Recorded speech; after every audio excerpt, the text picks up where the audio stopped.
Chapter 2 part 5 माने गए प्रमुख आधार वाक्यों की शक्ति। प्राचीन यूनान के ज़माने से दार्शनिक और तर्कशास्त्रियों ने सिलोजिज्म नामक तर्क का अध्ययन किया है। सिलोजिज्म में मस्तिष्क व्यावहारिक संदर्भ में तर्क करता है। इसका मतलब यह है कि आपका चेतन मन जिस प्रमुख आधार वाक्य को सच मानता है, उसी से वह निष्कर्ष तय होता है जिस पर आपका अवचेतन मन पहुंचेगा। इस बात से कोई फर्क नहीं पड़ता है कि वह सवाल या समस्या कौन सी है। अगर आधार वाक्य सही है तो निष्कर्ष अवश्य सही होगा। उदाहरण के लिए, हर गुण प्रशंसनीय है। दयालुता एक गुण है, इसलिए दयालुता प्रशंसनीय है।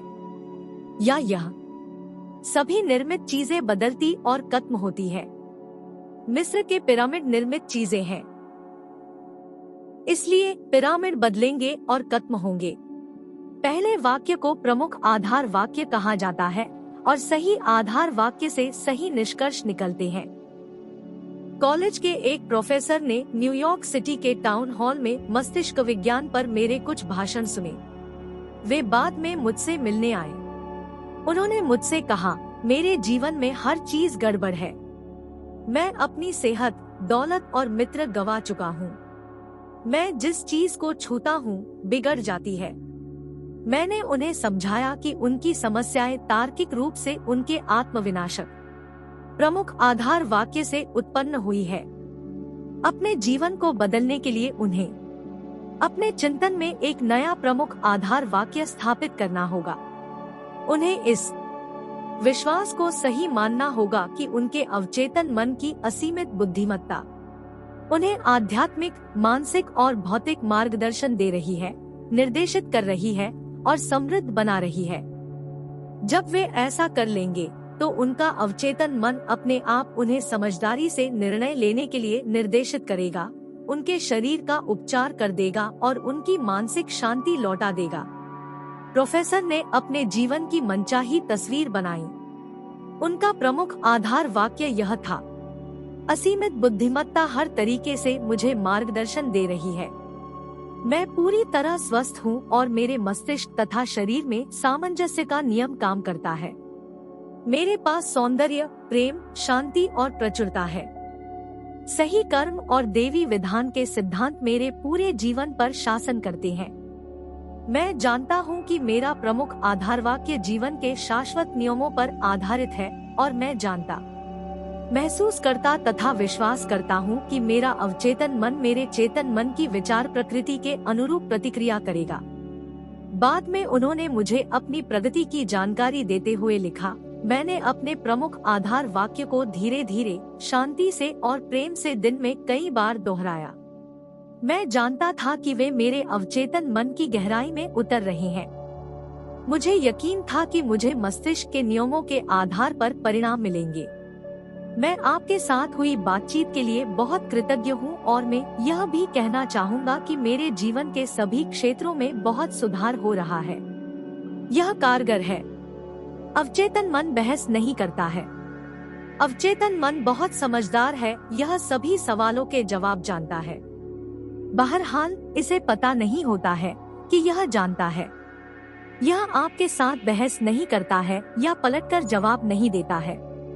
यह ऐसा नहीं कहता है, आप मुझ पर इस तरह के सुझावों की छाप न छोड़ें। जब आप कहते हैं, मैं यह नहीं कर सकता, मेरी उम्र बहुत ज्यादा हो गई है, मैं इस जिम्मेदारी को नहीं निभा सकता, मैं गलत जगह, गलत घर में पैदा हो गया था, मैं सही नेताओं को नहीं जानता हूँ, तो आप इन नकारात्मक विचारों को अपने अवचेतन में भर रहे हैं। यह इनके अनुरूप प्रतिक्रिया करता है। आप दरअसल अपनी ही भलाई का रास्ता रोक रहे हैं। आप अपने जीवन में कमी, सीमा और कुंठा उत्पन्न कर रहे हैं। जब आप अपने चेतन मन में बाधा, अवरोध और विलंब की कल्पना करते हैं, तो आप अपने अवचेतन मन की बुद्धिमत्ता और ज्ञान का लाभ नहीं ले पाते हैं। आपको दरअसल यह विश्वास होता है कि आपका अवचेतन मन आपकी समस्या को नहीं सुलझा सकता। इसका परिणाम होता है मानसिक और भावनात्मक संकुलन, कंजेशन, जिसके बाद बीमारी और न्यूरोटिक प्रवृत्तियां आती है। अपनी इच्छाओं को साकार करने और कुंठा से उबरने के लिए दिन में कई बार दृढ़ता से कहें। असीमित बुद्धिमत्ता ने मुझे यह मनोकामना दी है और यही मुझे इसे साकार करने की आदर्श योजना की राह दिखाती है, उस ओर ले जाती है और आवश्यक बात बताती है। मैं जानता हूँ कि मेरे अवचेतन की अधिक गहरी समझ अब प्रतिक्रिया कर रही है और मैं जो महसूस करता हूँ तथा जिस पर मन में दावा करता हूँ वह बाहर व्यक्त होती है। संतुलन और समबुद्धि हर ओर है। दूसरी तरफ अगर आप कहते हैं अब कोई रास्ता नहीं बचा है, अब मेरा खेल खत्म हो गया, इस उलझन से बाहर निकलने का कोई तरीका नहीं है, मैं बाधित और अवरुद्ध हूँ, तो आपको आपके अवचेतन मन से कोई जवाब या प्रतिक्रिया नहीं मिलेगी। अगर आप चाहते हैं कि आपका अवचेतन आपके लिए काम करे, तो इसका सहयोग पाने के लिए आपको इससे सही आग्रह करना होगा। यह आपके लिए हमेशा काम कर रहा है। यह इस समय भी आपके हृदय की धड़कन और सांस को नियंत्रित कर रहा है। जब आपकी उंगली कट जाती है तो यह उपचार की जटिल प्रक्रिया शुरू कर देता है। इसकी सबसे मूलभूत प्रवृत्ति जीवन की ओर है। यह हमेशा आपकी देखभाल करता है और आपको सुरक्षित रखता है।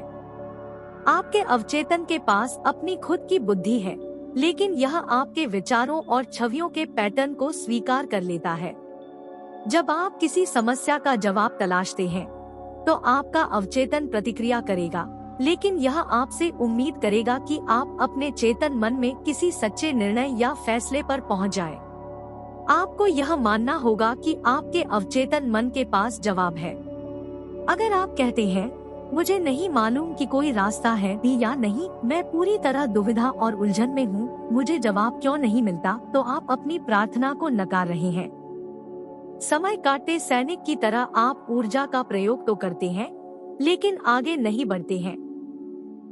अपने मस्तिष्क के पहियों को विराम दें। आराम से बैठ जाएं, शिथिल हो जाएं, शांति से कहें, मेरा अवचेतन मन जवाब जानता है। यह इस समय भी प्रतिक्रिया कर रहा है।